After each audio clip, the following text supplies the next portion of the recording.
Quand il vient le temps de faire un testament, à quoi il faut penser? Qu'est-ce que le notaire va nous dire généralement? C'est vraiment une question de préparation. C'est que si on ne fait pas de préparation, pas de testament, il y a le code civil qui embarque. Mais c'est quoi les chances que ça soit exactement ce que tu veux? Qu'est-ce que ça veut dire envoyer le régime épargne-études à un enfant? Est-ce que le gouvernement charge une pénalité en plus parce que tu payes ça en retard? J'ai même pas encore parlé de la pénalité.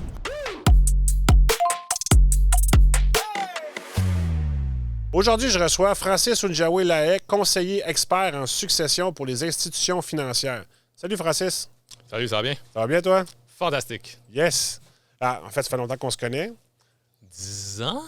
Plus? Facile, 13, 12. Tu es rentré Ok, à la ok, deuxième, ok. à ma première année des services financiers, tu étais arrivé, là, ma première année et demie. Ça va faire... Tout nouveau, tout frais sur le marché des finances. Yes. Puis là, toi, tu avais pris une tangente un peu différente. Tu avais décidé de choisir le milieu plus institutionnel. Oui, c'est ça. Puis là, finalement, j'ai bifurqué encore plus vers le côté technique opérationnel.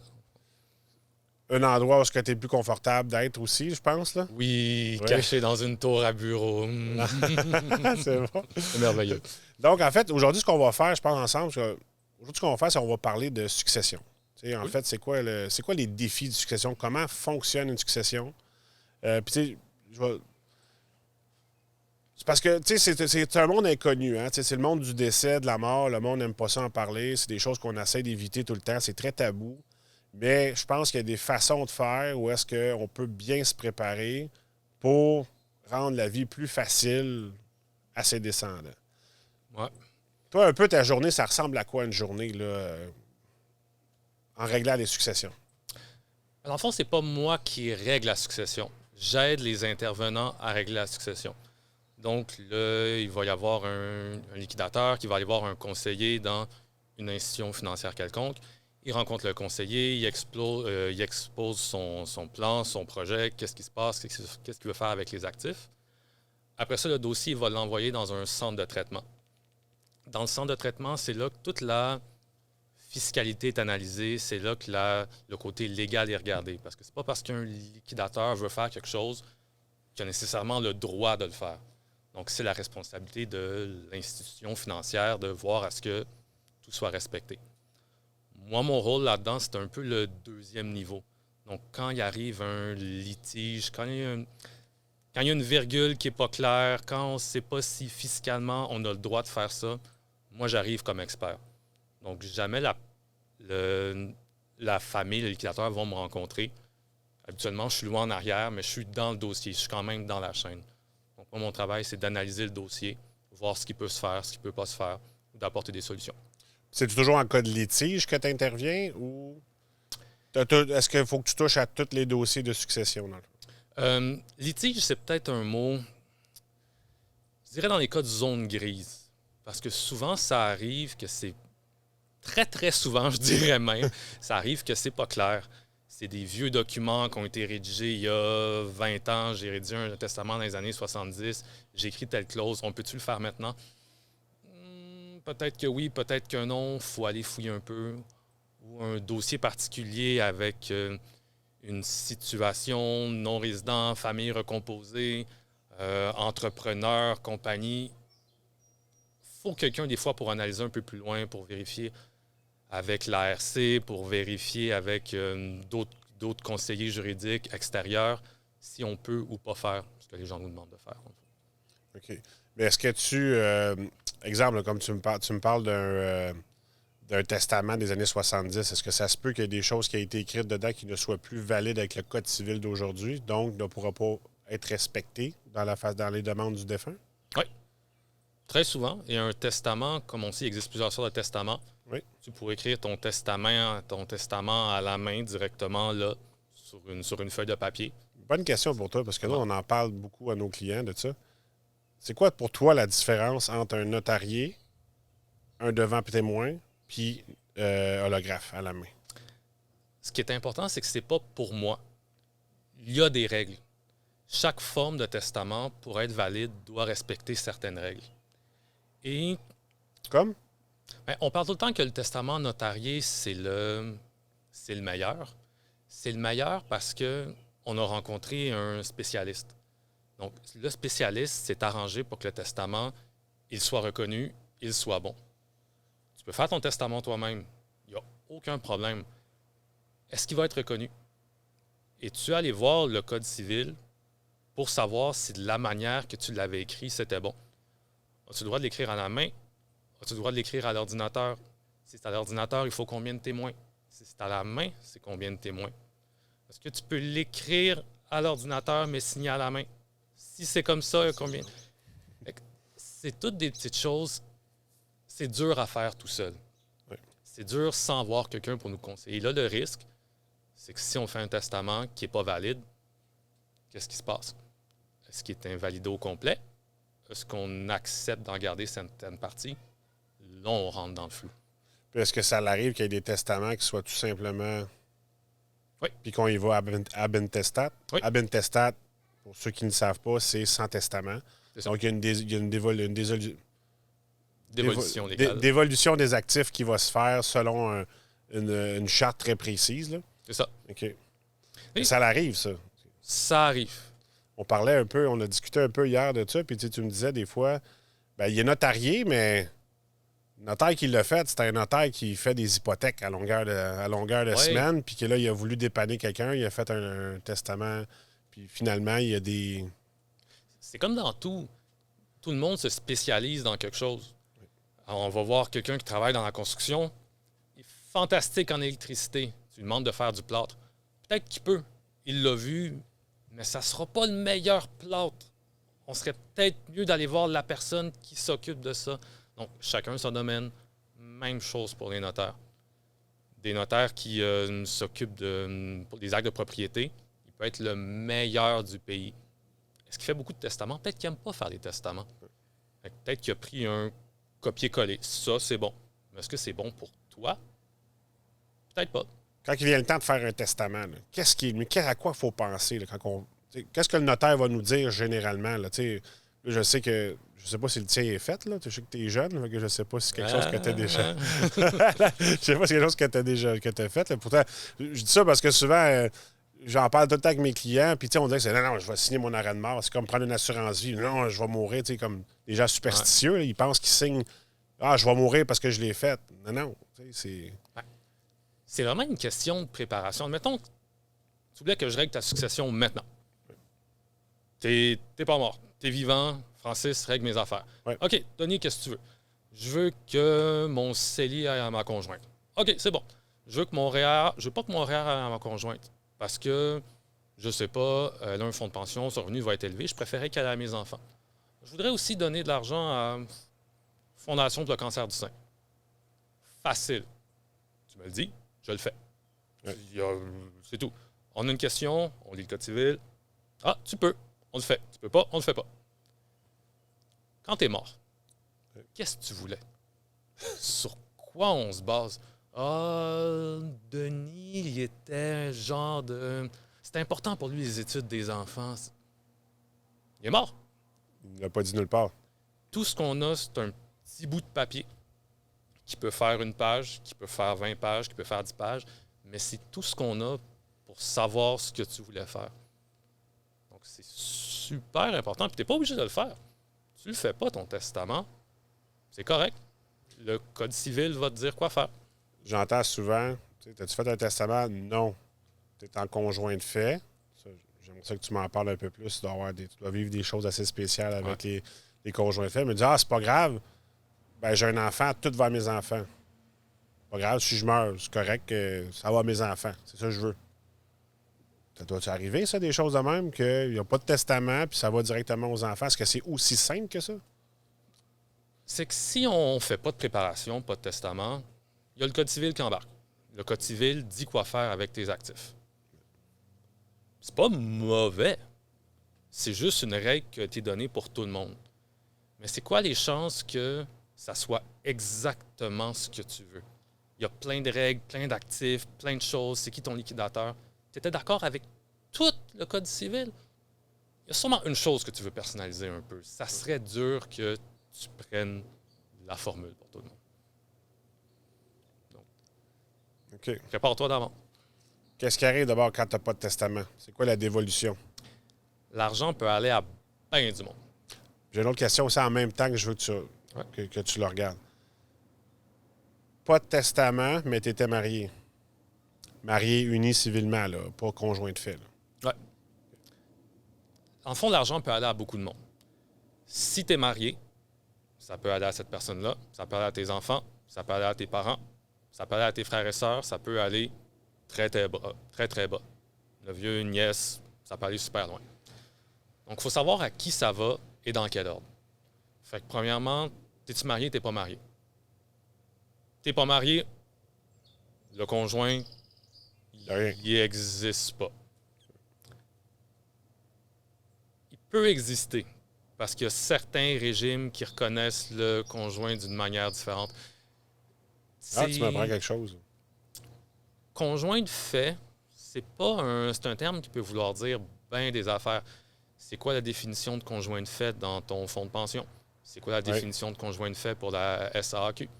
C'est quoi la définition de conjoint pour un... L'impôt? Oui, pour l'impôt. Pour un CRI fédéral. Pour un CRI Nouveau-Brunswick. C'est différent? Un CRI, c'est un compte de retraite immobilisé. C'est vos fonds de pension que vous avez quitté un emploi puis qu'on a remis dans un autre fonds, dans un autre actif qui est immobilisé. Mais ils ont toutes des règles différentes. Okay. Tu peux être conjoint de fait dans l'un, mais pas dans l'autre. Mais d'une manière générale, tu n'es pas marié. Fait que, on va y aller marié encore. Ouais. C'est correct, je suis marié, tu devant ma conjointe. Ben non. Ça va être séparé. Il y en a pour ta conjointe, il y en a pour tes enfants. Ouais. Un tiers, deux tiers? Ouais. Je vais même pas rentrer dans les, dans les chiffres. Même, moi, je suis là-dedans, mais je mêle ça. Tu te maries, comme un divorce qui se fait quand tu meurs. Ouais, ça, on va en parler, c'est cool. Donc, techniquement, tu as 50-50. Tu as le patrimoine familial, la dévolution du patrimoine familial. Ouais. Première étape. Deuxième étape, l'autre 50 là, tu étais marié. Donc, tu as le droit à un tiers pour la madame, puis il reste 2 tiers pour les enfants. Du 50 parce que le premier 50 allait... Me trompe? Ou... C'est que t'es marié. Ouais. Donc, il y en a un qui est mort, ça compte comme un divorce, dans le fond. Donc, 50-50. Ben, tout dépendant. 50, c'est séparation de biens ou société d'acquêt. C'est ça. On fait comme un divorce. On regarde le patrimoine familial. Il y a quelqu'un qui doit de l'argent à quelqu'un. Oui. On ne sait pas c'est qui. C'est peut-être le vivant qui doit de l'argent au décédé ou le décédé qui doit de l'argent au vivant. C'est vrai que ça peut être ta femme meurt et que tu lui doives de l'argent. Bien important. OK.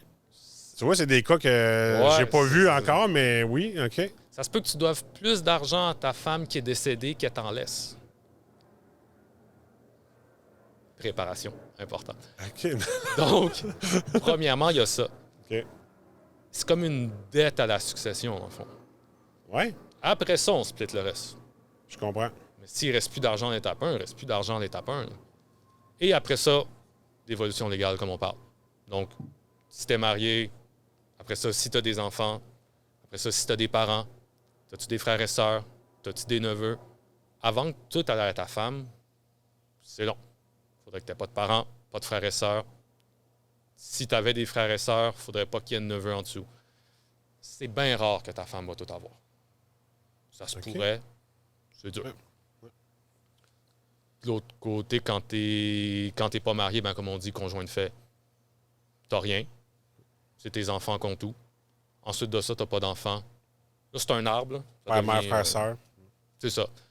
Puis ça descend bas, là. T'avais des frères, ils sont décédés, ça va aux neveux, si on trouve personne. On trouve quelqu'un à un moment donné. Mais sinon, ça s'en va au gouvernement. Jusqu'au 8e degré, hein? Ouais. 7, 8. Peut-être 8. 8e. Honnêtement, je ne le sais pas. OK. Là-dessus, je suis pas mal sûr. J'ai jamais eu la tête qui va me dire que c'est le 9e. Non, mais c'est le 8e degré. J'ai ça imprimé dans la tête. Mon premier cours de droit fiscalité en secondaire 5. À juger. Puis là, je vais vérifier l'info avant que tu publies. Je vais pas l'air niaiseux, mais je suis pas mal certain que c'est le 8e degré. On peut y aller pour le 8e. Mais c'est loin, le 8e degré. Là. C'est ça. Puis ils ont 10 ans, je pense, pour trouver. Hein? C'est que ça rentre pas dans... Ça rentre pas dans la planification. Si tu te rends au 6e degré, c'est parce que tu n'avais vraiment pas planifié puis que ça ne te tentait pas de planifier. Donc, que ça se rende au 8, au 7e, au 9e, au 12e, Rendu là. T'avais pas planifié, là. On C'est est rendu loin dans cette affaire-là. Donc, je sais pas. OK. Ben, tu vas remarquer, je donne jamais de chiffres, je donne jamais de loi. Je dis... Tu sais, tu m'as parlé des formes de testament. J'aurais pu dire c'est quoi les formes, je ne dirais jamais. Je ne suis pas juriste, je n'ai pas le droit. J'ai le droit de te dire de checker. Je sais très bien combien il faut de signatures sur ton testament. Tout ce que je peux te dire, c'est check combien de signatures il te faut.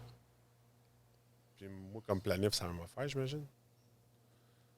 Ils nous les apprendre. Je pense pas que tu aurais... Non. Tu n'as pas le droit de dire si le testament est bon ou non. Non, je ne pourrais pas dire si en fait, j'ai le droit de regarder le testament et dire par rapport à ce que tu veux, c'est pas ce que ton testament représente. Ça, je peux le faire. Puis tu pourrais Mais je vais lui dire, consulte ton notaire. Faut aller voir ton notaire. C'est pas moi qui vais rédiger son testament. Mais à la limite, tu pourrais voir son testament, faire ah, me semble que moi, je reconnais pas cette forme de testament. Va voir quelqu'un. Oui, je comprends ce que tu dis. Mais tu peux pas prendre la responsabilité non, de parce lui que tu dire n'es pas le juriste et ton assurance responsabilité ne viendra pas te couvrir là-dessus. Mais en tant que bon planif, c'est vraiment hot de dire hey, j'ai vu ton testament, puis c'est hot de pouvoir dire ça, tu sais, parce que peut-être que personne n'y aurait jamais dit. Oui. Puis comme tu es hot comme planif, toi, tu l'as spoté. On essaye, du moins le plus possible, mais tu sais, c'est souvent de ramener au professionnel qui, lui, fait ça à longueur de journée. Là. C'est ça. C'est ça que tu es là. Moi, je m'y connais un bon bout de sa succession, mais toi, tu en fais à tous les jours. Ouais. Il y a une différence entre toi et moi. Là. Clairement, j'en ai à apprendre. Là, puis même là, je vais pas prendre la décision. Je vais pas le trancher qui est bon ou non ton testament. Non. Tu vas juste dire, ça respecte-tu la loi? Oui, c'est beau, je peux le faire. Sinon... si on le sait pas, la cour va décider, quelqu'un d'autre va décider, tout le monde va décider. Okay. Pas moi. Je comprends. Une fois que c'est là, j'applique la règle, puis that's it. Dans le fond, tu peux arrêter un dossier parce que c'est pas conforme, puis là, après, ça peut aller en cours, voir qu'est-ce qui va être décidé par le juge, mettons. C'est ça, ouais. OK. C'est quoi pour toi, là, t'envoies les successions passées, là? Y a-t-il une différence entre quelqu'un qui a planifié sa succession versus quelqu'un qui s'est laissé aller, que ça n'a pas à donner, il est mort trop jeune, mettons. Ou il est mort puis il ne n'attendait pas. C'est un peu ma question. Est-ce que tu peux le remarquer, toi, qu'il y avait des professionnels dans ce dossier-là avant moi? Là? Oui, tu le vois parce que ça marche. C'est bizarre à dire, mais quand tu regardes, tous les papiers sont beaux. Ah, c'est ça les instructions, je dois envoyer l'argent là, je dois envoyer l'argent là, ça fonctionne bien. Il n'y a pas trop d'impôts qui est payé nulle part. C'est pas un hasard. Quelqu'un a dû regarder ça. Cette situation a été optimisée par quelqu'un. Okay. Personne ne peut faire ça tout seul. Je comprends. Ça fait une grosse différence dans plusieurs endroits. Premièrement, le temps de traitement. Un beau dossier, tu rentres 24 heures, ça se traite. Là. On a libéré les actifs, on a envoyé l'argent à qui il fallait, tout est correct, tout est fait. 24 heures. Tout est beau, tous les papiers sont là. On envoie des chèques à tout le monde. Okay. Ça arrive? Oui, ça arrive. OK. Pas beau. Combien d'années? On parle donc... Je blague en termes d'années, là, mais... Ah non. Ah non? Ah non. Facilement des années. Oh, OK. Ah, puis c'est même pas... ça arrive, c'est fréquent. OK. S'il manque quelque chose, ça marche plus. Il manque quelque chose. Genre un testament qui est contesté? Un testament qui est contesté. Ça arrive souvent, ça? Très rarement. Très rarement, OK. Je l'ai pas vu beaucoup. Okay. J'ai vu beaucoup de problèmes de... Je nomme ma conjointe pour être le liquidateur. Je suis mort à 89 ans. Ma conjointe a 85. Est-ce qu'elle peut être liquidateur? Elle a sa capacité intellectuelle pour le faire. C'est dur. J'avais-tu nommé quelqu'un d'autre? Encore une fois, préparation. Ouais. J'avais-tu nommé quelqu'un d'autre pour pouvoir la remplacer?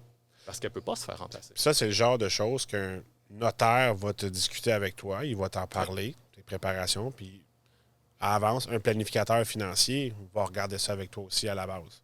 Avant, ton planificateur financier va te l'enligner, il va te dire, va voir ton notaire qui, lui, va discuter de ces choses-là avec toi. Là. Il va voir les problèmes qu'il n'y a pas nécessairement maintenant, mais il va pouvoir détecter qu'est-ce qui pourrait peut-être arriver plus tard en se projetant dans l'avenir. pour ça que c'est important. Ta situation 1 est parfaite.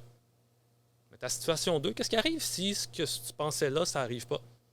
Puis qu'est-ce qui arrive si ta situation 2 ne marche pas? Puis 3, puis 4.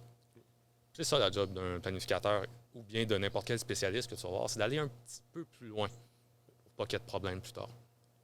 Puis c'est pas évident. Je l'ai fait, mon testament, là, puis il faut que tu ailles loin. Là. C'est pas le fun, les questions. C'est intrusif. Là, c'est comme, qu'est-ce que tu as pensé à ça? À qui ça va? Ouais, mais là, si là, les deux vous décédez en même temps, là, selon certaines règles, ça peut faire en sorte que tout se ramasse sur un côté de la famille, donc son testament. Puis il y a bien des affaires là, qu'il faut réfléchir, qu'on ne s'en rend pas compte le jour au lendemain. Ben non, tu vas tout avoir. Non. Non, c'est pas comme ça que ça fonctionne. Ça dépend. Ouais. Puis, tu sais, une chose qui est importante, c'est comment. Je dis pas de payer. Souvent, je parle souvent de sauver de l'impôt. Je parle pas de ne pas payer ta juste part d'impôt, c'est pas ça. Mais il y a des façons, puis tu dois le voir assez fréquemment, que c'est optimisé. Ouais. Puis que tu vois, tu te dis, ah ouais, s'il n'y avait pas des professionnels qui ont passé en avant, la famille aurait eu beaucoup moins d'argent. Le deuxième les deux partenaires silencieux, ça serait payé là, assez facilement. Oui, des fois, on voit de l'argent. Ah, plein d'impôts ont été perdus. Pourquoi? Ah, il n'avait pas écrit comme il fallait. Il manquait un mot. Puis là, encore une fois, on aurait tellement pu faire mieux, mais on est attaché par le testament. Et même si le testament, on pourrait faire mieux, il faut le suivre, le testament. C'est ça qui est écrit. Puis comme on a dit tout à l'heure, il n'est plus là. Fait que c'était ça qui est écrit, c'est ça qui a été écrit, c'est ça qui représentait ses dernières paroles, ses derniers souhaits. Fait que il voulait en donner plus au gouvernement, ben. C'est ça, tu sais. Mais on le voit.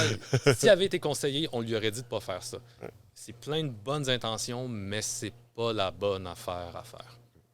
Et ça, c'est plate. Tu sais, moi, comme planificateur financier, souvent, je vais parler avec mes clients de couvrir, exemple, là, les hypothèques. Je vais donner un exemple, couvrir les dettes. J'ai beaucoup de clients qui ont beaucoup d'immobilier. Ouais. Puis, la phrase que j'entends depuis 10 ans, c'est pas grave, là. Ils vendront ce qu'il reste, là. Ils réhypothéqueront. Ça, je l'entends tout le temps. J'ai une plus-value, il y a de l'équité, là, ils vont pouvoir financer ça, puis pas grave, on va leur donner ça. Là. Ouais. Puis là, mettons qu'il y a une conjointe fait dans le décor, puis là, il y a des enfants mineurs. Comment ça se passe, ça? Le meilleur cas, là. Comment ça se passe, là? Tu dois en voir les affaires de même, là. Ça arrive tout le temps. Ça, c'est un classique. Okay. Et avant de travailler spécifiquement en succession, j'avais rien à dire. Ah, c'est vrai. Il a raison, mais ils revendront. Ben ouais. Bilan positif. Comment on peut préparer en rencontrant encore une fois un spécialiste? C'est que premièrement, on fait le bilan. Au décès, c'est ça qui arrive. On regarde la ligne d'en dessous, 4 millions. Positif. Tout va bien. Pourquoi je paierais pour une assurance? Puis, tu as 4 millions d'actifs. C'est super facile. Tu as combien d'impôts? 1 million. J'ai 4 millions d'actifs. Tout est crack. Ensuite de ça, il y a d'autres bilans qu'on connaît un peu moins. Le bilan des liquidités au décès. OK. J'ai 4 millions d'actifs. Si c'est 4 millions immobilisés, je le dis tout de suite, c'est pas bon. On peut peut-être travailler autour de ça, mais tu commences à avoir plus chaud déjà. C'est moins ça. Peut-être qu'il y en a des liquidités. Tu as 150 000 de CELI, tu as 300 000 dans un non enregistré, tu as des comptes chèques. OK, j'ai de la liquidité. On descend encore. C'est quoi la liquidité à court terme? Tu as 500 000 de liquidité. T'es là quand? Ces liquidités-là. Parce que tout est bloqué pendant ce temps-là. Il n'y a pas une scène qui va sortir de ton 500 000. Fait que c'est liquide, mais c'est liquide quand? OK. Donc, c'est ça. C'est quelque chose à planifier encore une fois. C'est rare. Ça, je vois pas beaucoup de dossiers de personnes qui ont prévu ce liquidité à court terme. Qu'est-ce que tu manges pendant un mois si tout est gelé? La famille va m'aider. Je l'entends souvent. Ah. Oui. Ça se peut. Oui. Va demander de l'argent à ta famille. Mon questionnement, c'est est-ce que tu vois des successions? Est-ce que oui, il y a un beau parc immobilier? Plusieurs millions, exemple, en immobilier. Puis là, ils prendront ce qui reste. Puis là, la femme ou le gars, mettons c'est la femme qui était l'architecte des portes. Puis le conjoint, il avait une job normale, là, une job à, je sais pas moi, 50-60 000 par année. Là. Ouais. Puis que là, OK, bien là, elle lègue tout. C'est correct, là, tu le prends, donc on ne paye pas d'impôts. Puis là, lui, il vient pour reprendre le parc. Comment ça marche? Ouais. Près de la banque. Ça dépend de ton produit. Ça dépend de ce que tu as. Ça va-tu être transférable? Ça va-tu pas être transférable? Est-ce qu'il va falloir que tu te requalifies pour ça? Admettons, c'est même pas un parc immobilier, c'est une maison avec une hypothèque. Oui. Est-ce que le survivant peut se payer cette maison-là? S'il doit se requalifier, repasser au... Il peut-tu? Il peut-tu pas? Mettons qu'il y a des liquidités. Les liquidités arrivent dans 6 mois. 6 mois, c'est vite comme succession. OK. Pendant 6 mois, tu as fait quoi? L'hypothèque s'est payée comment? Qu'est-ce que tu mangeais? Qu'est-ce que tu as fait? Enfin, si tu n'as pas d'argent, le problème, c'est qu'il faut que tu vendes tes actifs. Ouais. Tu as 4 millions d'actifs. C'est bien le fun. Si tu n'arrives pas à survivre pendant la première période, qu'est-ce que tu vas faire? Tu fais une vente de feu. Puis ça, pour quelqu'un en immobilier, il adore ça. Parce que c'est des ventes rapides. Le gars, la succession a besoin d'argent pour payer l'impôt, pour payer X, Y, Z. Ouais. Fait que la pleine succession, je suis content que là, tu le dises. J'attendais que tu le dises pour OK. surfer OK. là-dessus. C'est que souvent, ce qui va arriver, c'est que tu vas avoir des successions. Là, je voulais m'en débarrasser, on ne pouvait pas la réhypothéquer. Combien tu me donnes? Il regarde, OK, ça paye le prêt, ça paye un peu les impôts. OK, go. On le vend, c'est vendu. Ouais. Il y a un heureux, la personne qui a acheté le deal du siècle. Qui va se faire un nouveau parc immobilier de Ouais, ton côté c'est ça. avec tes actifs. En espérant que lui, il va y penser dans ses affaires à lui, mais... Pardon. Tout ça pour dire, c'est que quand tu bâtis une fortune comme ça, quand tu bâtis un parc, j'ose espérer... En tout cas, je sais pas, là, ça dépend de chacun ses objectifs. Peut-être que dans ses têtes, c'est une année, je vendrais tout puis je me mettrais à tout dilapider avant que je décède, parce qu'on peut pas emmener rien dans la tombe. Ouais. Mais des fois, des gens avec qui que je parle, c'est ils veulent laisser une legacy, ils veulent laisser quelque chose en arrière d'eux autres, à leurs enfants. Ils auront ce qui reste, ils sont contents, ça vaut tant, mais pourquoi tu vas aller. Tous les efforts que tu as mis, pourquoi tu vas aller gruger ça de façon. Puis c'est pas si cher que ça, d'essayer de te protéger Ouais. contre ça. Là. On s'entend que la personne qui a décidé de bâtir ce parc-là, Oui. elle a mis de l'effort là-dessus, elle y croyait, elle a acheté les bons immeubles. C'est dur, là. C'est vraiment, comme tu dis, c'est bâti une legacy. C'est sûr qu'il ne veut pas le voir brûler. C'est sûr que s'il voulait... OK, là, je ne veux plus mon parc immobilier. Il aurait vendu les immeubles au bon moment pour que son conjoint puisse vivre et avoir une rente, admettons. Il ne veut pas voir tout dilapidé, que ça parte en impôts, que ça parte à d'autres personnes. Il a travaillé fort pour bâtir ça. Garde-le, ton parc immobilier. Ou liquide-le de la bonne façon. Ouais, à ton prix. Et non pas au prix parce que tu es pressé et qu'il faut que tu fasses des ventes de feu. Ça, tout à fait. Puis je pense qu'une bonne préparation, tu vas venir régler ça un peu. Là. Ben, pas un peu. Tu vas régler ça. Ça va se régler. Oui, ça se règle. Il Oui. faut juste le faire un peu d'avance. Parce qu'après ça, il est trop tard. Yes. T'en vois-tu souvent des successions qui ont des gros problèmes de liquidité? C'est-tu quelque chose qui est commun ou. Très souvent, malheureusement, souvent avec les personnes âgées, il y avait beaucoup le concept de il y a un compte conjoint pour les deux. Il y a un compte conjoint, les deux ont une carte de débit, les deux ont la même carte de crédit, puis tout roule dedans. Il y a, mettons qu'il n'y a plus d'hypothèque, l'épicerie, tout, ils achètent. Ils ont réglé une partie de ça. Je pense qu'à ça, tu as un compte conjoint, c'est 50-50 d'office, mais là, tu peux dire c'est 80-20 ou tu peux changer le pourcentage de ce que j'ai compris. Ça, c'est nouveau de cette année. Ce qui arrivait avant, c'est que tout était gelé. Le conjoint survivant se ramassait avec rien, tant que c'était pas réglé. Et là, quand c'était juste un compte chèque, tu ne peux même plus aller à l'épicerie. Maintenant, le conjoint a droit d'aller chercher une partie du compte qui serait conjoint. OK. Je dis une partie. Ça dépend de ce qui avait été dit avant, ça dépend du compte, ça peut dépendre de plein de choses. Et c'est au Québec aussi. OK. Important, je dis le conjoint aussi. Tu étais dans une situation où tu vivais avec ta sœur, ça ne s'applique pas. Ça s'applique au Conjoint seulement. Donc, c'est un peu mieux. Ouais. Le conjoint va aller chercher une partie du compte. Mais s'il y avait 10 000 dans le compte, le conjoint récupère son, admettons, 5 000, tout est gelé pareil. Tu n'as quand même pas tous les actifs. Là. OK. Vis avec la moitié de ce compte chèque.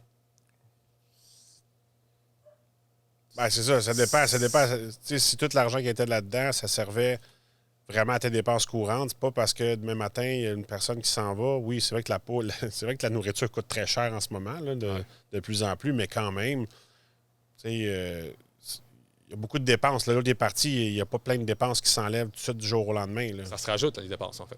Ben, oui, parce qu'il y a la succession à régler, puis là, il n'y a plus d'argent qui rentre de l'autre personne. Il faut Mais oui, le penser. cette loi-là aide quand même à très court terme à régler, mais ça règle pas tous les problèmes, quand même. Non. Les liquidités, c'est quelque chose qu'il faut considérer. Puis, comment qu'on prépare une succession? C'est quoi les étapes là, que tu penses qui seraient le mieux adaptées de préparer? Puis, tu sais, peu importe l'âge, déjà ça, je peux le dire, peu importe l'âge qu'on a, je pense que c'est important d'y penser. Oui. Dès qu'on se met à avoir moindrement d'un peu d'actifs, peu importe, un REER, un CELI, une maison, puis même si on n'a pas d'enfant, pas de conjoint, je pense que c'est important de se préparer, mais comment on se prépare à ça? C'est vraiment se demander qu'est-ce que tu veux. C'est exactement la même chose qu'un plan de retraite. Il n'y a pas de solution, salut, c'est ça qu'il faut, mettre de l'argent là. Ça dépend de qu'est-ce que la personne veut. Au décès, qu'est-ce que tu veux? C'est flou. Il n'y a personne qui va savoir exactement. On pense à la mort, on ne sait pas. Mais comment tu voudrais que ça se passe? Est-ce que tu voudrais que l'argent aille à telle personne? Est-ce que tu voudrais conserver ton parc immobilier? Est-ce que tu voudrais peut-être faire une rente à quelqu'un? Veux-tu faire un don à un organisme de charité? C'est juste savoir un peu comment la personne entrevoit ça, dans le fond. Oui. Après ça, l'important, c'est de revoir le plan de temps en temps. Donc, OK, c'est ça que tu voulais il y a 10 ans. Est-ce que c'est encore ça que tu veux? Peut-être pas. Y a-tu une nouvelle personne dans ta vie puis tu as oublié de faire un switch? Oui.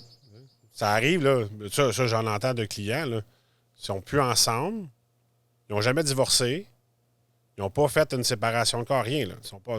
Ils ont gardé parce que c'était plus simple pour les fonds de pension ou peu importe. Ils ne voulaient pas avoir un divorce, mais qu'ils vivent en concubinage chacun de leur bord. Ouais. Puis que là, la nouvelle femme depuis 10 ans, là, je dis toujours, ou le nouveau mari depuis 10 ans, ben, la femme a meurt, le gars, il n'y a rien. Ça s'en va tout à l'ex qui aimait pas parce qu'il était en chicane des affaires de fou. Là. C'est parce que, justement, les testaments n'ont pas été révisés. Moi, ça m'arrive souvent. Une des premières questions que je pose à mes clients, c'est ça. Avez-vous déjà été marié dans le passé? Oui. Est-ce que vous avez un testament? Non. Oui, j'en ai un. Quand est-ce qu'il a été révisé? Ah oui, il faut que j'y aille. Moi, je le mets dans mes tâches. Je vais lui rappeler, il faut qu'il change le testament. Puis des fois, je vois pire que ça. Puis il y a des clients qui se reconnaîtront. Là, je les mets en contact avec le notaire, puis je les pousse. Ouais, t'as-tu fait ton testament? Non. T'as-tu fait ton testament? Non, j'ai pas fait. T'as-tu fait ton testament? Là, ils ont comme 3-4 compagnies. Puis, t'as-tu fait ton testament? T'es en conjoint de fait, là. T'es pas marié, là. Qu'est-ce que t'attends, là? Là, souvent, quand j'ai la permission du client, bien évidemment, là, je pousse mon client, je les mets en contact pour que ça se fasse. Là, j'ai un client prochainement. Je vais aller me rasseoir avec lui parce qu'il y a des documents à remplir. Je vais aller me rasseoir avec lui parce que j'ai tous ses actifs. Quand je fais sa planification financière, j'ai tous les détails. Puis là, je vais aller l'aider à tout plugger les chiffres là, dans ce que parce qu'il faut faire le bilan. Là, fait que, donc, je pense que dans la préparation, ça c'est important les réflexions, de savoir qu'est-ce qu'on veut, c'est une question de qu'on valeur. s'en va. Tout à fait. Mais c'est certain que c'est peu probable que tes valeurs, ça soit exactement ce qui est dans le code civil. Tu veux sûrement personnaliser ça. Mais c'est pas rien que ça, je pense aussi, Francis, c'est que tu as des enfants à bas âge. Tu planifies pas de décès. C'est rare, à moins d'avoir des grosses maladies, tu peux prévoir que tu vas décéder dans 1 an ou 2. Sinon, là, c'est rare là, que tu as privé à shot. Là. Hey, moi, tous ceux qui sont à la morgue, là, je suis pas sûr. Là, je pense que 95 des gens ne l'ont pas planifié. Ça arrive, là. tu sais pas. Ça arrive, tu sais pas quand ça arrive. Puis... Mais tu sais, tu as des enfants à bas âge. À qui ça s'en va, l'argent?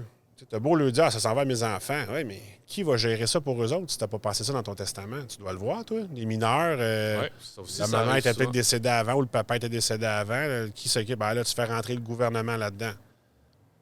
Pas que j'ai rien contre le gouvernement, mais ça reste que c'est institutionnel, c'est long, c'est compliqué. peut-être pas ce que Puis tu oui, ils veux. vont aller au meilleur intérêt de l'enfant, mais c'est pas ce que tu souhaites. Tu veux faciliter la vie à tes enfants. Ou, tu sais, un autre exemple, on parlait de 4 millions en valeur. Ben là, tu veux-tu qu'il ait accès à ça dès qu'il a 18 ans? Parce que techniquement, 18, 22, 30, quand est-ce que tu donnes 4 Quand- millions à quelqu'un? la loi a dit, je suis pas avocat, mais à 18 ans, tu es majeur, donc techniquement, tu as le droit d'hériter. Il faudrait vérifier ça avec un avocat.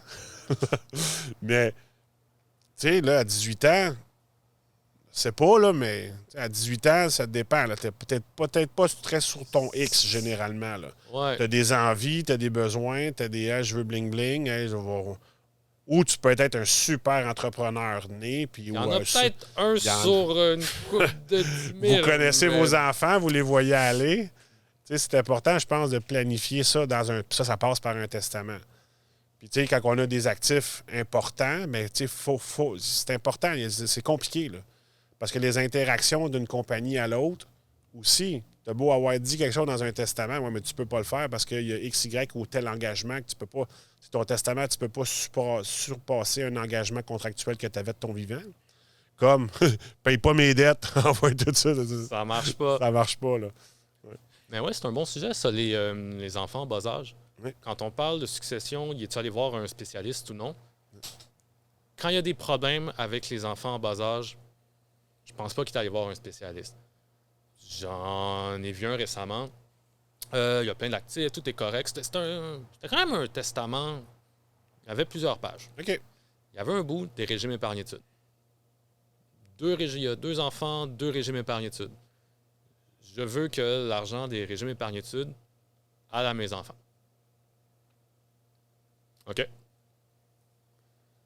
Là, ça arrive comme ça, tu t'en vas voir, tu es dans je sais pas quelle institution financière, tu vas voir ton conseiller, j'ai ça. Qu'est-ce qu'on fait avec ça? Qu'est-ce que ça veut dire envoyer le régime épargne-études à un enfant? On ne peut pas le retirer, là. Il va pas au cégep. Tant qu'il n'y a pas son relevé comme quoi il est Ouais. inscrit. C'est qui le propriétaire du compte? C'est mon conjoint? Non. Ça ne peut pas être le conjoint, c'est pas lui qui hérite. C'est pas son argent. C'est l'argent des enfants. Est-ce qu'un enfant de 10 ans peut être propriétaire d'un régime épargne-études? Non. Qu'est-ce qu'on fait? Comment vous le faites? Comment vous gérez ça? On a une fiducie. Le régime épargne-études, le détenteur, ça serait une fiducie. As-tu un acte de fiducie quelque part? S'il demande. À quel âge on peut retirer? OK, on a décidé, on a trouvé quelqu'un pour être détenteur du compte. Ça va. Il y a 40 000 dans le compte. On le vide quand? 18? 25? Est-ce qu'on n'attend pas qu'il aille à l'école? Parce qu'on peut retirer le capital du régime épargne-études. Oui. Peut-être que l'enfant veut aller à l'école secondaire privée. On aurait besoin de 20 000 et dans le R3, on peut-tu le retirer? Aucune idée. Parce que ça n'a pas été prévu d'avance. Puis quand on arrive dans le flou comme ça, c'est là qu'il faut faire un arbitrage en qu'est-ce que Denis voulait, qu'est-ce qu'il voulait pas. Il voulait l'école secondaire, privée, non. Il voulait aller à l'université, on ne sait pas. Là, ça devient long. Ben, en tout cas, moi, de mon côté, quand je fais des contrats de rente à capital variable, donc dans des fonds distincts, c'est facile. Tu peux choisir un propriétaire subrogé Oui. ou un co-cotisant. Donc, s'il y en a un qui décède, ben, l'autre, il va devenir responsable du fonds. Là. Ça facilite beaucoup, je pense, Ouais, il y a la transmission. Là, je vais te poser une question parce que je t'ai entendu me dire que tu peux retirer le capital que tu mets dans ton régime avant qu'il aille à l'école pour financer le privé. Un régime épargne-études, tu peux retirer l'argent quand tu veux. Mais tu vas perdre tes subventions. Et puis, si j'ai 20 000 de capital, Puis tu en as besoin. OK. why not? Parce que moi, dans ma tête, oui, je sais que. OK. C'est ma déformation professionnelle. Ah. Moi, dans ma tête, tu ne retires non. jamais ça avant les études parce que tu vas te faire reprendre tes intérêts puis tu vas te faire reprendre tes subventions. Fait que je me dis, tu touches pas à ça, mais si tu en as vraiment besoin, c'est ton argent. C'est vrai que tu peux le reprendre, tout à fait. Mais moi, je suis tellement conditionné à dire, fais pas ça, fais pas ça, fais pas ça. Essaie de trouver d'autres solutions pour les gens qui planifient. Ça peut OK. être bien bon. Ben, Mais quand c'est lors d'un décès, rendu là, il arrive un décès. Pour une raison quelconque, je deviens l'héritier qui reste à la fin de ta succession. Parce que tu avais organisé tes affaires. Tu avais dit, tu avais mis des bénéficiaires partout. Là. Montréal va là, Mont-Célie va là. J'ai tout donné à tout le monde. Ah, le résidu de ma succession va aller à Francis. Je me ramasse avec des régimes épargnés de Sud. Ils ne sont pas à tes enfants. Ils sont à moi. Je suis propriétaire du régime épargne de tes enfants. J'ai connais-tu tes enfants? Ça me tente de prendre le capital, puis les subventions, c'est pas mon argent. Je prends le capital. Ça fait raison, OK. Parce qu'il n'est pas allé à la bonne place. Okay. Parce que le testament n'a pas dit que l'argent devait être utilisé pour les enfants, ni quoi. Il n'y a pas eu assez de clauses. Fait que dans l'absence de clauses, propriétaire ou liquidateur, ben, il fait des choses. OK. Là, toi, tu dis oui ou non. C'est-tu permis ou c'est pas permis? C'est ça. OK. C'est pas une question de est-ce que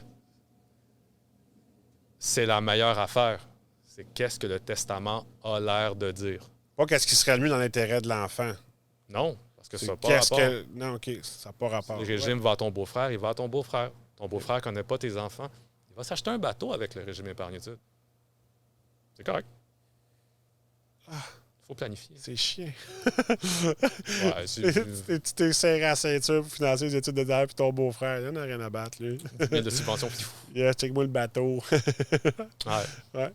C'est sûr que ça doit se voir. Là, des fois, j'entends des histoires que pour 25 000, des familles s'entre-déchirent. Imagine-toi quand il y a un peu plus de capitaux, là, ça doit... Ouais, rapidement. T'es pas là. Qui va aider à distribuer s'il y a un tout petit litige, une petite virgule qui laisse à interprétation? Ben là... Papa, il m'avait dit que ça allait être à moi. Ouais, mais non, ça a l'air qu'il l'a pas écrit de même. Ou il l'a pas écrit nulle part, fait que ça va pas à toi. Ouais. Faut qu'on voit quelqu'un pour nous expliquer quoi écrire. C'est trop dur tout seul. Je change pas mes pneus d'auto.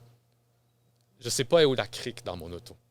Je sais pas. Ouais, là, t'es mauvais un peu, là. Mais... Non, ça me tente pas. Non, tu parles pas de... Tu sais pas réparer un flat. C'est juste que tu changes pas ta beaucoup non plus. Je peux pas réparer de flat non plus. Et je change pas mes pneus d'été et d'hiver. Ça me tente pas. OK, t'as le Je droit. fais autre chose de ma vie. Tu laisses ça à un professionnel du changement de pneus. Oui. Un mécanicien. Et une personne, est-ce que ça lui tente d'aller voir la dévolution légale? Non. Va voir quelqu'un. Ouais, mais à cette heure, t'as ChatGPT qui va pouvoir faire ton testament. Qu'est-ce que t'en penses de ça? Pas pour ta situation. Il va donner des conseils. Il va donner des faits. Ah, dans telle situation, l'argent va où? À lui. Ça va peut-être être bon, peut-être être pas bon, parce que toi, tu as une petite particularité dans ta situation que ChatGPT n'a pas vue. La Tu l'as réponse, pas dit. c'est ça, c'est dur. C'est dur de savoir quoi dire aussi, parce que tu sais pas ce que tu sais pas. Puis le rôle du notaire, c'est ça, c'est de te questionner pour te faire réfléchir à ce type de questionnement-là. Oui. Quand tu rencontres un client, c'est des questions ouvertes. Où tu te vois, genre, ou qu'est-ce que tu penses faire dans un horizon de 5-10 ans? C'est flou, mais tu fais sortir les questions pour aller chercher de l'info. Ouais. Pour le diriger à la bonne place. Puis quelqu'un ne peut pas faire ça tout seul. Parce que c'est pas c'est quoi les pièges à éviter. Quand tu sais pas les pièges à éviter, tu peux pas te poser tes propres questions. Ah, mais si tu demandes à ChatGPT, c'est quoi les pièges à éviter lorsqu'on fait un testament? Est-ce qu'il va C'est nous dur. répondre? Non, mais tu sais, je dis ça, puis c'est parce qu'on se fait toujours challenger qu'on va perdre nos jobs, tu sais. Puis là, on se le fait dire beaucoup, tu sais. Ah, ouais, mais là, tu serviras plus. Non. Non. Tu sais, je ne crois pas que, le côté humain de ChatGPT, il l'aura jamais. Tu auras beau essayer de donner. Il y a des gens qui n'aiment pas l'être humain, fait qu'ils vont très bien s'accommoder de ça, mais c'est combien? C'est 10 de la population, peut-être? Ah, là, on va être contre là-dessus. Hein? Là, on va être contre là-dessus. Il y a plus que 10 de la population qui n'aime pas Donc, on peut le se faire service remplacer par des robots. pour le côté humain? Ouais. Ouais, vas-y, extrapole, là, mais je suis comme pas sûr de ce que tu s'en vas avec ça. Là. On se rapproche de la perfection avec un robot. On ne l'est pas. Ouais. Mais peut-être que le robot pourrait arriver un jour à poser toutes les questions qu'il faut poser et à trouver une solution optimale. Peut-être. Oui, non, peut-être. Oui, probablement. Est-ce qu'on est là en ce moment? Est-ce qu'il y a le côté humain qui va être là? Non. Il te le donnera jamais. C'est bien plus drôle de te parler à toi. Ouais. Non, mais peut-être que, tu sais, je sais qu'il y a des gens qui aiment, tu sais, je veux dire, ils sont très... ils veulent pas parler avec un humain. Ils veulent juste avec un ordinateur, puis ils sont à l'aise de même, puis c'est correct. Puis moi, je suis d'accord que ça existe pour eux autres. sais, comme il y en a qui gèrent leur portefeuille eux autres mêmes. Bravo. Ouais. Mais tu sais, t'as beau avoir des robots, mais ça te prend une littératie. Tu vas avoir été, tu vas t'éduquer là-dessus pour savoir si le robot ne dit pas n'importe quoi. Parce que moi, je l'essaye, ChatGPT, des fois. Là, j'y pose des questions, puis il me donne des idées. Il est malade. Là. Je dis, t'es un planificateur financier. Je lui donne le beau rôle, là, puis je donne de la matière. Mais tu sais, il y a comme des affaires qui comme. Peut-être qu'il va l'apprendre avec le temps, parce que un jour. ça l'apprend, puis ça réfléchit. Ben, ça réfléchit pas, mais en tout cas, ça calcule, puis ça va avoir une certaine logique. Mais pour l'instant, ouais, mais c'est pas ça que je t'ai demandé. Là, l'acronyme, c'est pas, tu sais, mettons, je vais lui donner un acronyme, la comptabilité, il va me sortir un autre sujet. Moi, non. Mais toi, tu vas demander ça. Tu as entendu parler, mettons, de la FNAC. Puis là, lui, il va comprendre la FNAC, il va peut-être penser que c'est une ligue de hockey. Oui. Non, mais tu comprends ce que je veux dire? C'est juste qu'il faut faire attention. Moi, je le sais parce que je suis là-dedans. Je sais qu'il a fait une erreur là, qu'il a fait une erreur là, ou qu'il a mal compris ce que je lui ai demandé. Mais si tu ne connais pas ce à quoi tu lui demandes, moi, je pense qu'il va être un outil incroyable pour nous autres. Ou des gens qui ont une grande littératie, qui aiment lire, qui aiment apprendre, puis qui savent comment le faire fonctionner. Puis de toute façon, comme dans n'importe quoi, si tu ne suis pas à vague, tu vas te faire ramasser. Oui. En ce moment, ce qui fait que toi, tu es mieux qu'un robot, c'est la question de plus.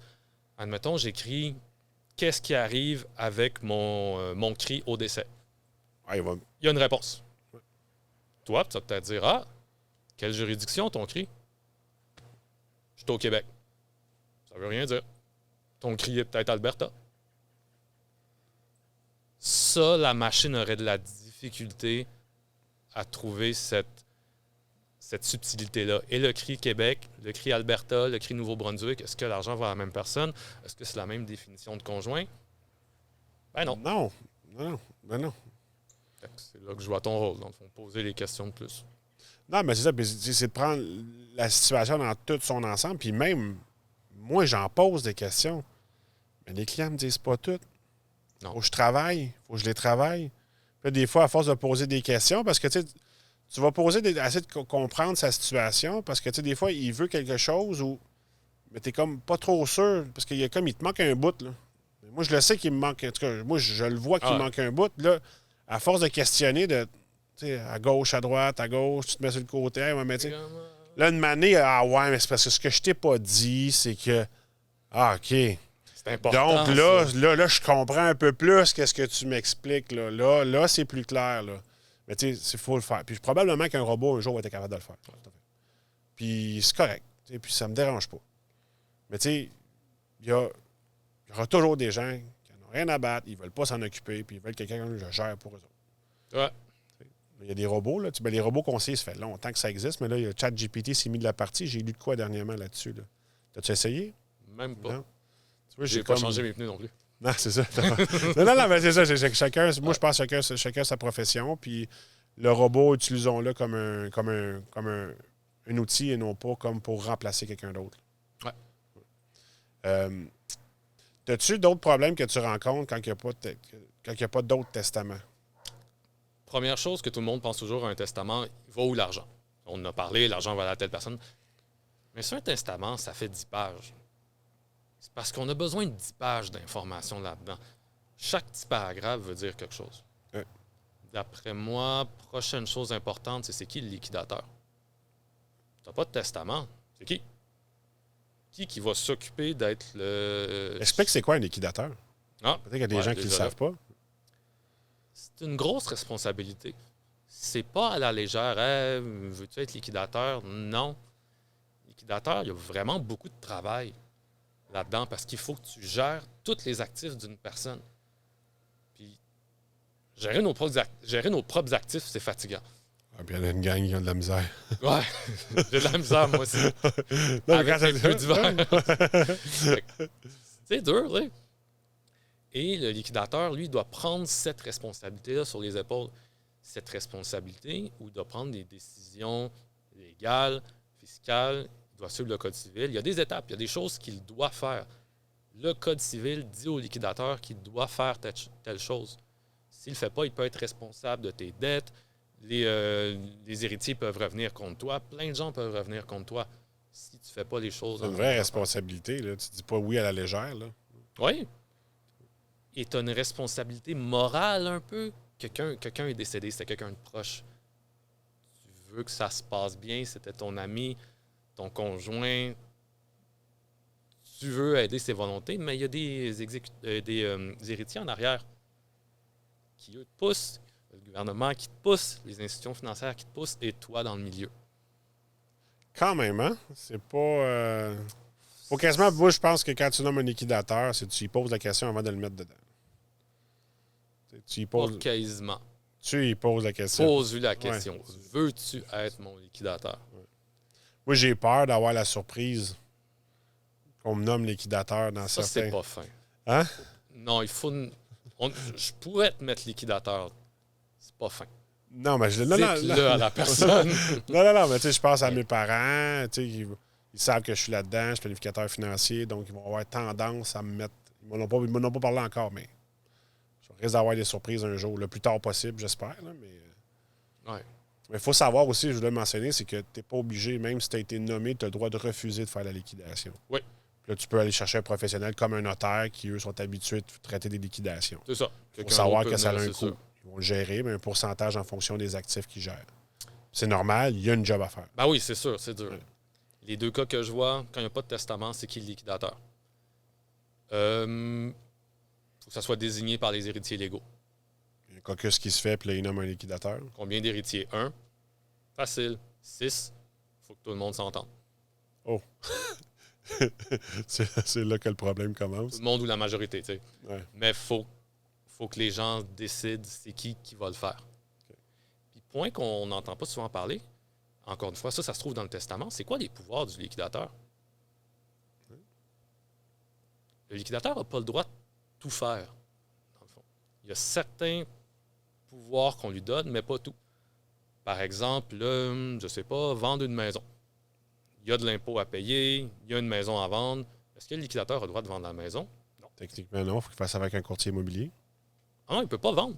Il ne peut pas aliéner des actifs. C'est pas à lui. Comment tu peux vendre quelque chose qui n'est pas à toi? Ben, tu es nommé dans le testament, donc tu es comme un procurateur pour la personne qui est décédée. Tu as la simple administration. OK. La simple administration, on va rendre ça... Qui liquide de base, il faut que tu Simple. vendes.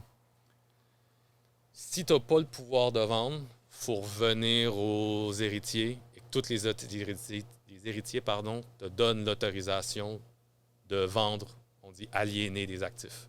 Okay. Sinon, tu n'as pas le pouvoir. Puis là, s'il y en a un des 6 qui décide, moi, je vais garder la maison à papa. Ça peut devenir plus compliqué. Okay, ouais, mais là, on a de l'impôt à payer. Ouais, mais là, papa, il voulait... Ouais. Ça devient compliqué. Okay. Dans ta succession, tu avais un REER, un CELI. 100 000, 100 000. Qu'est-ce qu'on donne à qui? C'est 100 000. Ouais. 100 000 à l'un, 100 000 à l'autre. Tu préfères 100 000 de REER ou 100 000 de CELI? Donne-moi le CELI, s'il te plaît. Donne-moi le CELI. Le liquidateur. OK. Il y a plein de petites décisions comme ça. Il en reste un petit peu moins que le REER. Parlant de décisions qui sont faites comme ça aussi par le liquidateur, tu sais, parle-moi des étapes.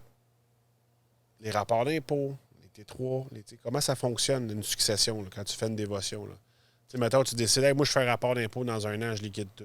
Est-ce que c'est recommandé? C'est quoi les petits trucs qu'une personne qui fait une liquidation devrait savoir de base? Ça, on est après la succession. Parce qu'il faut savoir qu'à notre décès, on est réputé s'être départi de tous nos biens la fraction de seconde avant de notre dernier souffle. Oui, c'est comme si tout était vendu. Ouais. Mais il peut y avoir... tout dépendant à qui tu donnes, s'il y a un roulement au conjoint, et ainsi de suite. Mais mettons, là, il y a un impôt à payer, il y a quelque chose à faire. Comment on fait ça? C'est dur à dire. Puis c'est combien de temps que le gouvernement nous donne pour payer l'impôt? C'est dur à dire. Ça dépend beaucoup de...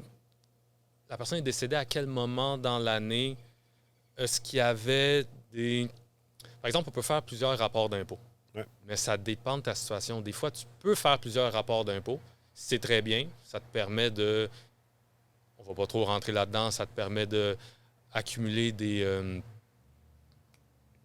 il me manque un mot, déduction fiscale. Ah oui. Au lieu de les avoir une fois, tu les as 2 fois, 3 fois. Est-ce que tu pouvais? Ça dépend. T'es mort en janvier, t'es mort en... Je rentre pas trop là-dedans. Là, c'est vraiment plus... Fiscaliste qui s'en occupe. C'est plus dur à planifier. Il faut savoir que ça existe.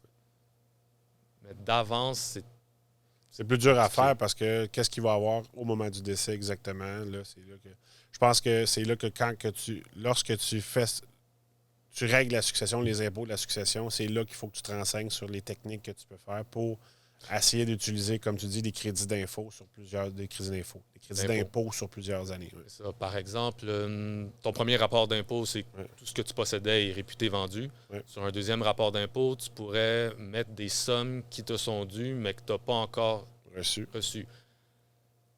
Tu reçois un boni qui a été déclaré en janvier, mais tu le reçois seulement en février. Ça serait quelque chose que tu pourrais mettre sur ton deuxième. Avant.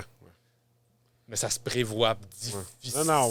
Non. Pour les entrepreneurs, il y a plus de chiffres avec lesquels on peut jongler.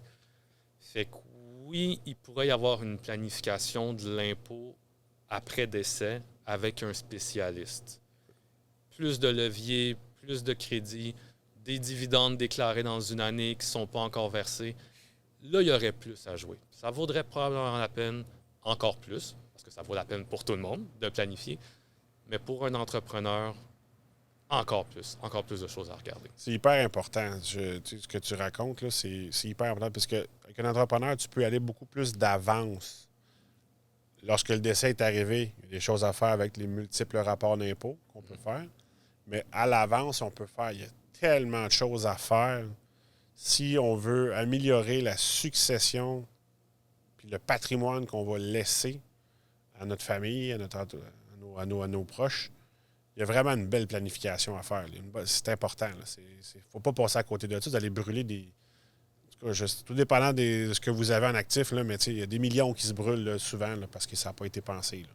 Ça n'a pas été réfléchi. Là. Toi, je dirais que ta grande force que tu vas avoir là-dedans, c'est que tu as accès à plein de produits différents. Ouais. C'est pas tout le monde qui a ça. Et chaque produit, ça donne des possibilités différentes au moment du décès. Tu as un fonds mutuel, tu as un fonds distinct, tu as un contrat de rente, tu as plein de choses. Il ne va pas tout arriver les mêmes conséquences fiscales au décès. Non.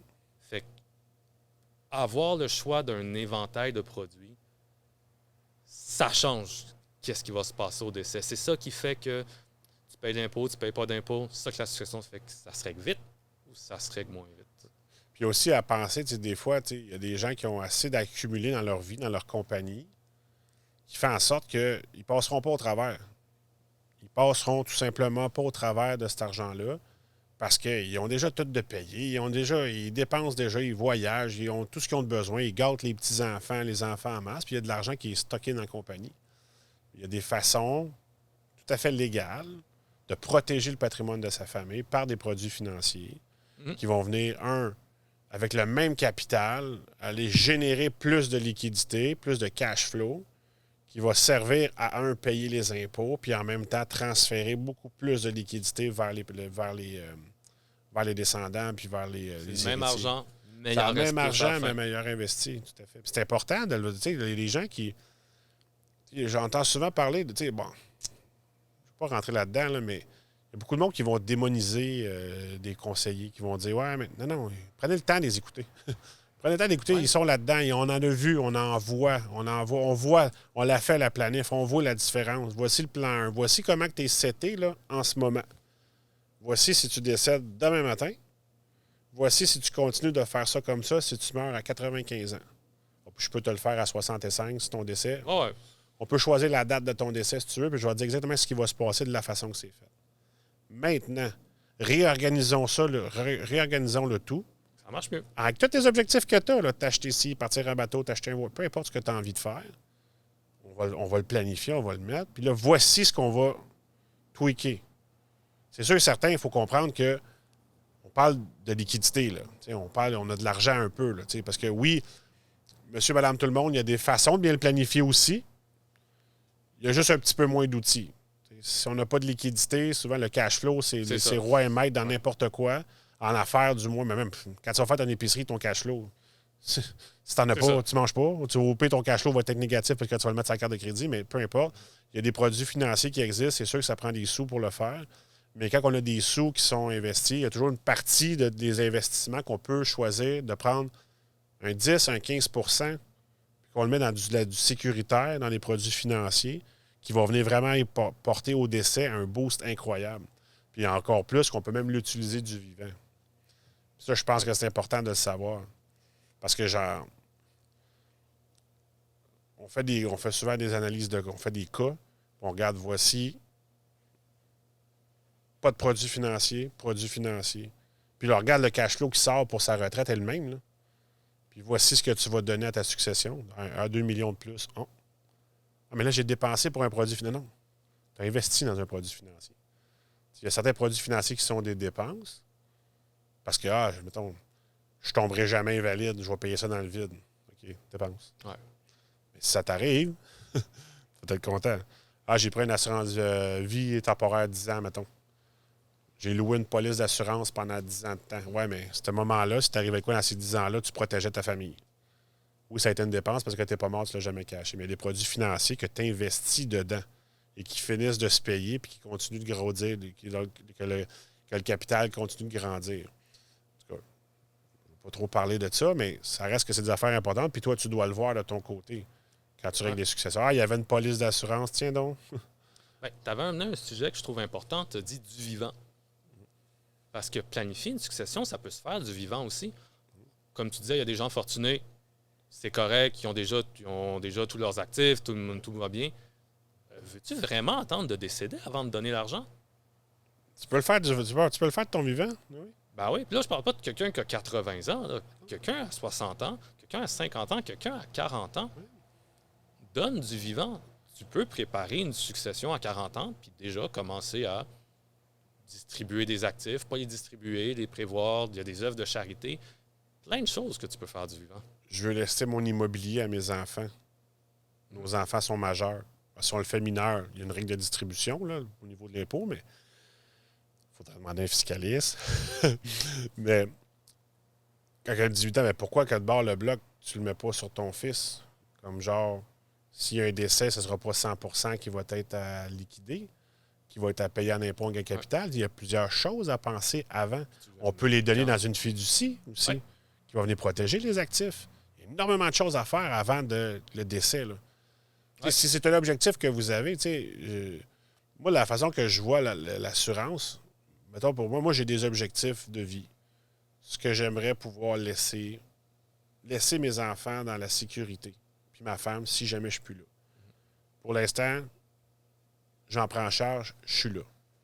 Même matin, pas un accident d'auto, je suis plus là. Qu'est-ce qui arrive pour eux autres? Ah, ben t'as de la... Non, ouais, pas tant. Il y en a, mais pas tant. Tu sais, je dis, après impôt, tout ça, tu regardes ça, pas tant.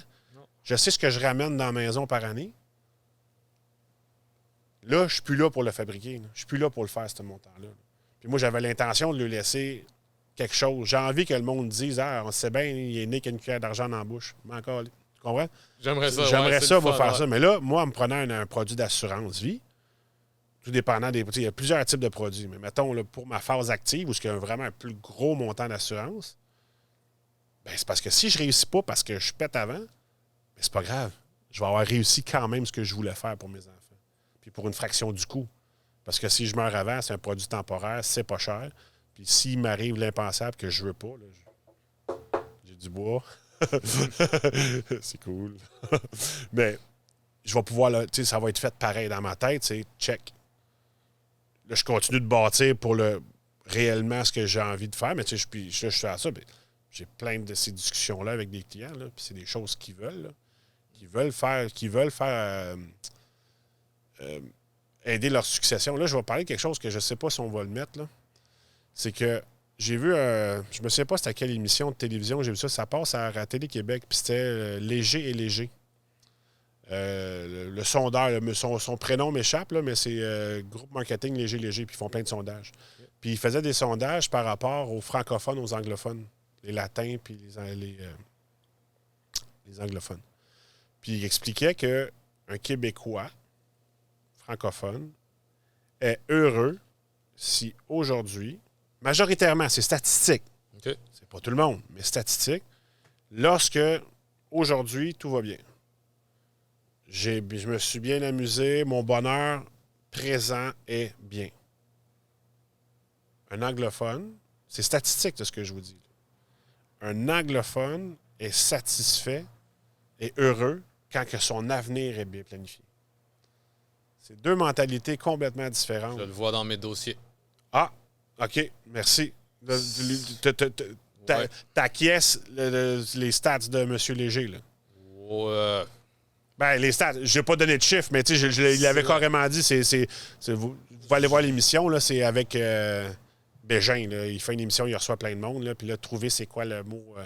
Je vois la tendance que quand on parle des beaux dossiers préparés et des dossiers moins préparés, souvent mes dossiers bien préparés sont en anglais. C'est spécial, pareil. On a accès aux mêmes outils, là. Et même quand j'étais conseiller financier, les gros dossiers qui avaient beaucoup de choses à regarder, souvent c'était beaucoup plus en anglais. OK. Je ne peux pas dire pourquoi, mais je pense que la majorité des gens l'ont vu. Mais moi, je le remarque de plus en plus chez les francophones, parce que j'ai une clientèle majoritairement francophone. C'est plus présent de penser au futur, puis on a comme une manière compris que.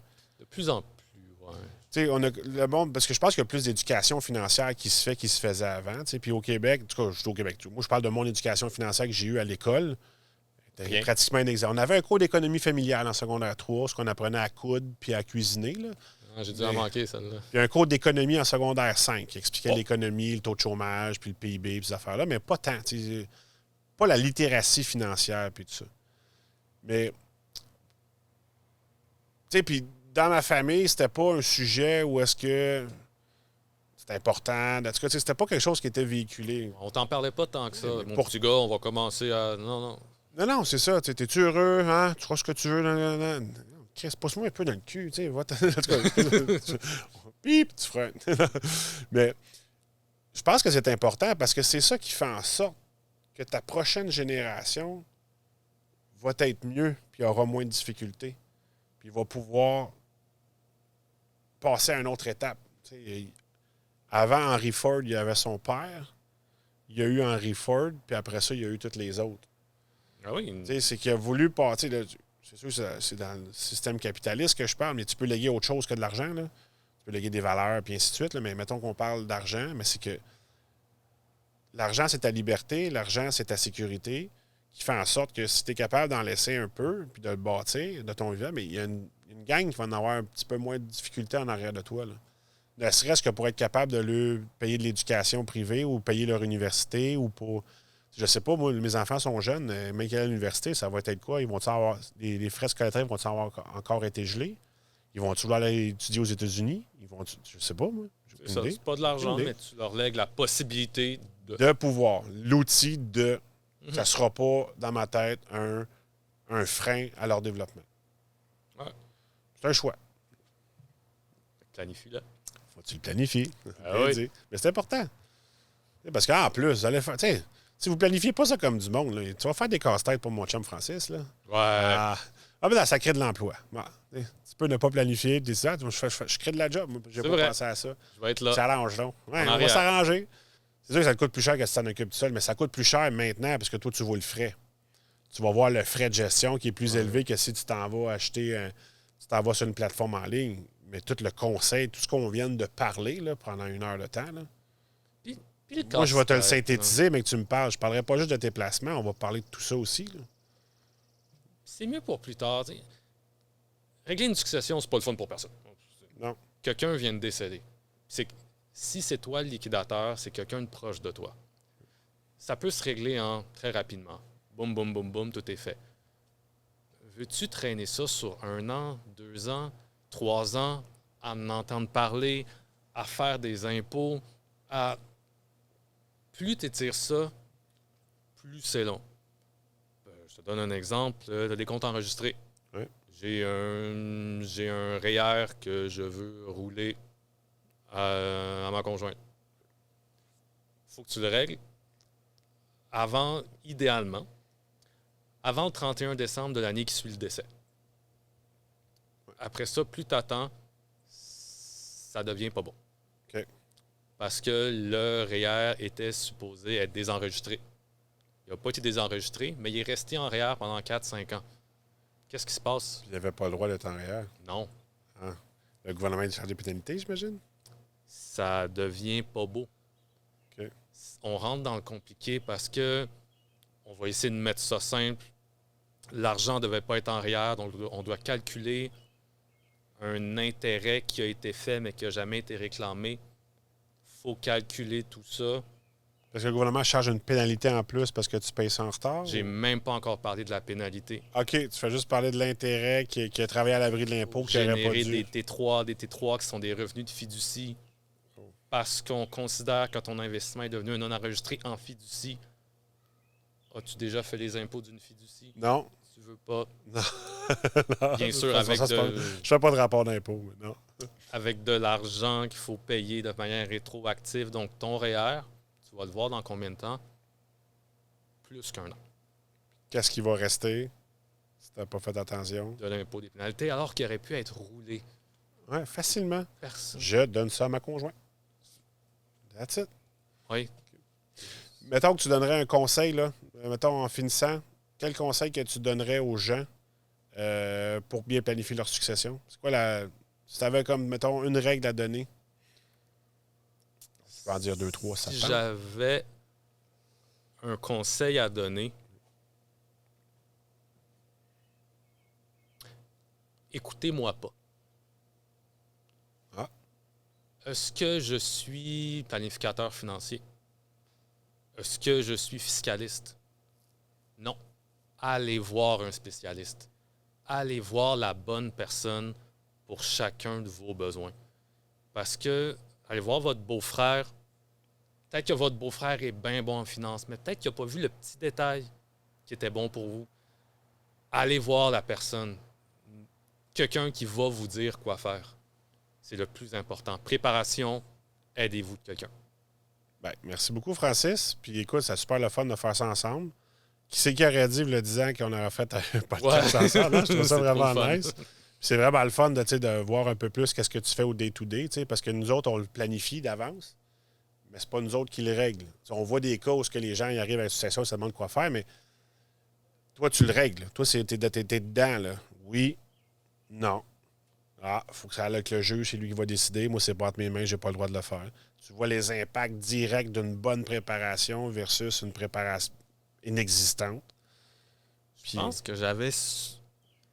avant de travailler en succession, je pense que j'aurais sous-estimé à quel point c'est important de voir un planificateur financier. Avant, je voyais juste voir un planificateur financier, ça donne des conseils plus haut de gamme. Maintenant que je vois le côté succession administratif, légal, fiscal, je vois ce qui arrive de l'autre bout. Je vois ce qui arrive à la fin. Avais-tu de l'argent à ta retraite? As-tu une belle succession? As-tu payé pour un impôt? Je vois les conséquences. Moi, je vois juste le pot beau. Puis je vois tout ce qui aurait pu être évité par toi ou par un planificateur financier. Un planificateur financier, ouais, peu importe lequel que vous choisissez, je pense, c'est vraiment de... Je le dirais pas assez, c'est planifié. Parce que, tu sais, dans le mot planifié, ce que j'entends souvent en background, c'est « Ouais, mais là, comme j'ai dit tout à l'heure, je peux mourir demain matin. Qu'est-ce qui va se passer? Ouais, mais c'est pas grave, tu l'as planifié. » Quand j'explique à mes clients une planification financière, c'est l'année prochaine, on va sûrement changer des affaires dans ton plan. Parce que ta tête, elle continue de grandir. Dans 5 ans, il y a des affaires qui vont arriver, on va l'ajuster.